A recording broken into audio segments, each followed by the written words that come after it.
The Matt Gaetz scandal continues to heat up, so here's the latest on what we know about the Republican representative. Wow, this gets weirder every single day. Pick up from there. Some of the stuff we can't make up. I know. Every couple days you got even more stuff. But the biggest problem Matt Gaetz has right now is that his good buddy, Joel Greenberg, the one who's been charged with somewhere between 20 and 30 counts, a lot of those including human trafficking, they decided last week, you know what, Joel Greenberg is going to try to work out a plea deal, so he's going to start talking. And that was announced, I think it was last Thursday. And his lawyer came out that afternoon, did a very bizarre press conference where he implied that Matt Gaetz should probably be a little scared as Joel Greenberg prepares to start talking. Well, this centers into Venmo, right? You got an 18-year-old who's now in the pornography business, wasn't at the time. You got 17-year-olds involved. You got this mysterious little email that says, test, we want to go forward with, you know, with the girls. There's a blank, but he's saying, let's test this. Let's see how far we can push it. You know what? He did some just really sad-looking apology to the women Republican group. Did you catch any of that? I saw a little bit of it, yeah.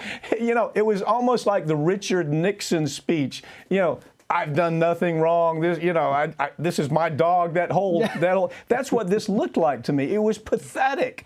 And the guy, I got to tell you something. You know, if I were a prosecutor, I used to prosecute. There's so much here already just on the surface. If a little bit of it is accurate, he's got a problem, don't you think? Well, he absolutely does. And the biggest problem for him, obviously, is not just Greenberg. It's the receipts that we already have. Yeah. We already have the evidence that he was paying Greenberg to send women to have sex with him.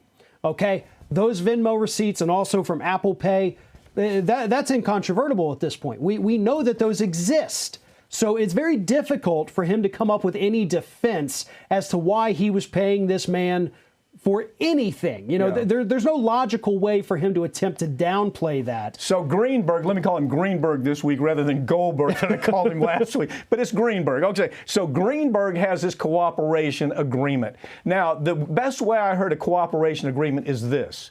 The cooperation is not to cooperate with the fish below you, it's to cooperate about the fish above you. You follow me? Yep. So when you see a cooperation agreement, you go, well, you know, this is probably pretty problematic. But at this point, there's 33 counts against, as you pointed out, 33 counts against Greenberg.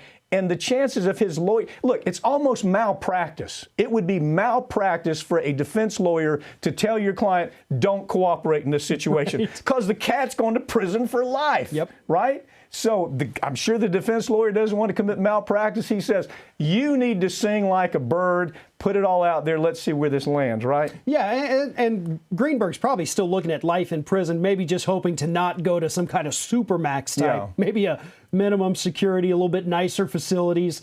He's certainly not going to get the Epstein deal by any stretch of the imagination. We would hope. I mean, God forbid. But Gaetz, on the other hand, from last I've seen, you know, he has picked up a defense lawyer.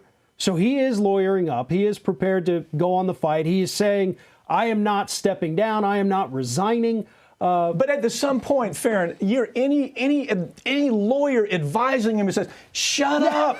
Shut up. Don't talk anymore because you're looking crazier by the minute. I mean, he already looks like a movie villain, for God's sakes, you know? So you're saying you got to shut up. That's the best advice I can give him right now. But I don't think it's going to help much.